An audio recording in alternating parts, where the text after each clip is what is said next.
The New South Wales Premier says the decision by a parliamentary committee to refer him to the state's corruption watchdog is disgraceful and completely unsubstantiated.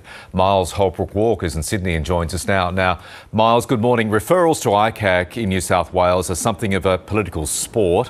What do we know about this one?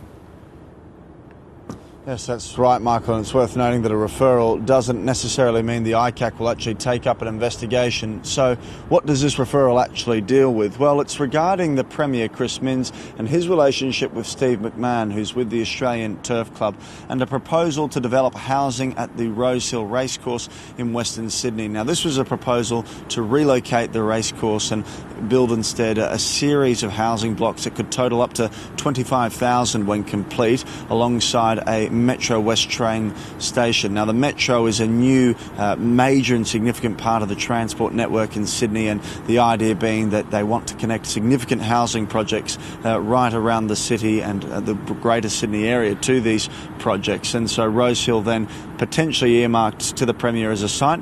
The New South Wales government had an interest. Now, it's since put this before a parliamentary committee where it's faced significant scrutiny, and then this committee, interestingly, has taken a vote to bring about this referral to the ICAC ahead of the report being released on Friday. Chris Minns released a statement late last night, and we're going to share a little bit of that statement with you right now, where he strongly refutes that this is a matter of corruption in any way, shape or form. And if you just look closely at what he says here, in reality that there is absolutely no evidence or even an attempt to quantify what rule, practice or procedure has been breached. This is an old-fashioned smear from a group of politicians opposed to changes at Rosehill.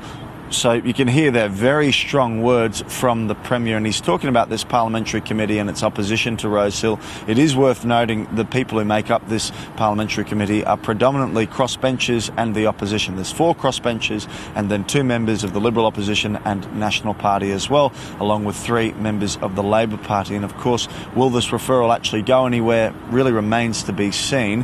One thing is likely, though, is that when either New South Wales government ministers or indeed the Premier stand up at their next press conference, they will be asked about it and asked to articulate why it is that this referral, as Chris Minns says, shouldn't be taken seriously. So there will certainly be more to come on this matter.